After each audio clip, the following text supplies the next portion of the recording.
Well, I don't think they're going to be able to stop him, but they're going to need to slow him down. And slowing him down starts with the type of offense that they run. So this is a West Coast offense. It's based on timing and spacing. And what you've got to do is be able to disrupt that. So you're going to have to hit Kelsey some. You're going to have to hit Tyreek some. You're going to have to hit everybody some so that these guys can't get to the spots they want to get to at the time that they want to be there. Otherwise, it's just throw and catch for Mahomes. And even if you want to bring pressure, there's always a quick answer in this system. So disrupt the timing and spacing. The second thing Nick and I have been talking about for years, you've got to keep Mahomes in the pocket. So when you do rush him, if you allow him to break the pocket, those broken plays become big plays. And he's dangerous enough when he's just sitting in the pocket and throwing the ball. Now, when he gets outside the pocket, his receivers do a great job of uncovering, and then those become big plays. And he also has the ability to run very effectively with the ball. And the last thing, and this is a transition, and it's similar to Brady, you don't want to give him that pre-snap information. And Tampa tried to do that some in the first game. It just wasn't, they didn't sell it hard enough or as much as they needed to. And Andy Reid does a really good job of setting up formations that give Mahomes indicators of man or zone. So Tampa's really got to work hard to disguise those coverages in addition to the first two things. So here's my question. When does the sample size become big enough to where we can say you can't? It's not possible. Because here's the deal. The guy's played 53 games. He's been stopped once. October 6th, 2019 against the Colts. The key to stopping him in that game was have him go into the game with a badly sprained ankle and have Tyreek Hill not play. It's the only time in his whole career he's actually been stopped. The Chiefs have lost once in 26 games. Do you know what the Raiders did? They scored 40. That's how they beat them. The Chiefs scored 32, by the way, despite having 2 touchdowns wiped off the board due to penalty. Since Mahomes threw his second pick of the Super Bowl, the Chiefs have had 10 drives, playoff drives, that didn't end in kneel downs with Mahomes on the field. In those 10 playoff drives, pardon me, they have 14 playoff drives. 10 touchdowns, 3 field goals, 1 punt, 0 turnovers. I don't think it's ridiculous or being a homer or being prisoner of the moment to say if there was a way to stop him, someone would have done it by now. Brandon, there does not appear to be a way. So you just got to go score. You got to go score because he's getting to 30. So you got to get to 35 somehow. I don't think that's over the top.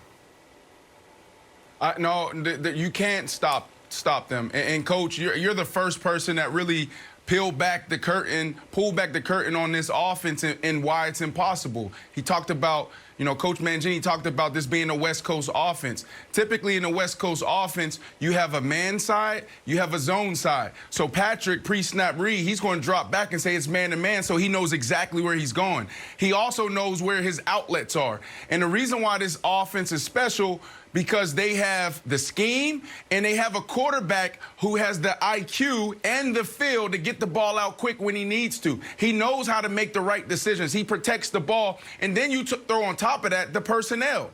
You have 3 guys on that offense that are not rated 99 on Med. I know you guys heard me say that before, but that's an important thing because if you double Travis Kelce, then you have Tyreek Hill. If you double Tyreek Hill, you have other wide receivers. And then this year, they did something special, Kevin, where when the Buffalo Bills said, we're going to drop everybody back in coverage, what did they do? They ran for 200-something yards on the ground. So this is a team that has all the answers, and we can go on and on about coaching. Andy Reid, Eric Bieniemy, being able to dial it up, like draw up the plays, creativity. We know about that. But then can you call the game? That's where they separate themselves from a lot of guys in the National Football League. It's about feel. It's 3rd and 1, 3rd and 2. Todd Bowles, 70% of the time, this is what he's going to do. do, but let's tweak it here. Todd Bowles, I don't think he's going to do that, so I'm going to actually come with this play. And that's where this team separate themselves. They have everything from coaches, players, to scheme, Wilds. I have a question for Coach. It's well said, Brandon. Do you think there is something of an X factor to the Super Bowl? Because Brandon says they're tough to beat. Nick will say, you know, they're unbeatable. But Tom Brady himself has been in 3 Super Bowls where the best offensive team's plans went awry. Whether it's the greatest show on turf for the first Super Bowl, the undefeated season where, you know, threw for 50 touchdowns, came in there, and where helmet catch away from losing. And then Jared Goff and Sean McVay, the genius, scored 3 points. So is there an X factor to just being in the Super Bowl where these great offensive teams kind of go sideways? Yeah, that is a great point. And according to Nick, we should just cancel the game because there's no chance that you could possibly stop this offense. And what's so funny about that is the 2 examples that you brought up. The Patriots were undefeated. Of course they were going to win the game. The greatest show on turf. They were 14-point favorites. Nobody could stop their offense, but it did. The Super Bowl is different. It doesn't typically play out the way that everybody expects it to play out. There's so much emotion that goes into the game. You've got 2 weeks of preparation, and the game unfolds differently. Halftime is different, and people can get hijacked, can get emotionally hijacked during the build up to the game, and even during the course of the game where they're exhausted as things happen. And the special element about Tom Brady is he allows you to exhale. You can come over to the bench, and because you know that he's been there, that he's been able to handle those situations, it is a calming influence on the group, and that's a special thing to have, and it's intangible, but it's meaningful. Yep. And, Coach, you know this better than anybody out there. It comes down to key moments in games, and that's why, you know, I always highlight those turnovers. Tips and overthrows, you got to have those. Mahomes is going to give you opportunities, too.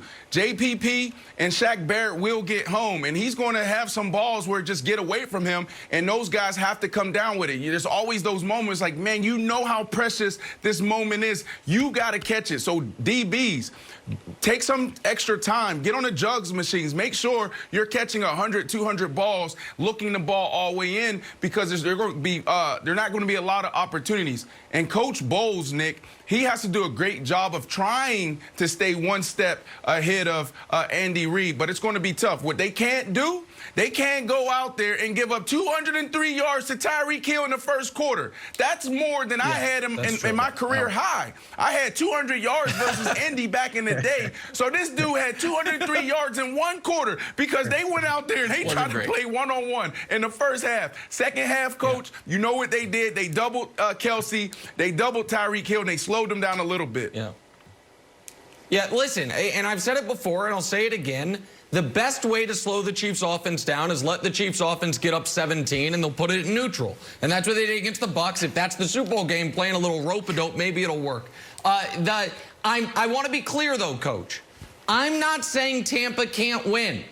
What I'm saying is they have to score at least 35 points. If Tampa can score 35, they can win. If Tampa thinks they're going to be able to win this game... You basically said that. Okay, no, I didn't basically say that. I didn't say that. I don't think they will win. I bet a lot of money against them winning. What I am saying, I don't even know about betting the over, because I think the game might actually be 38-13. I think it might be a blowout. But the only path to victory Tampa has is they've got to go score in the 30s. They are not winning the Super Bowl the way you guys beat the greatest show on turf. They're not doing it. All right, let's take a little turn now. Talk some first rings first.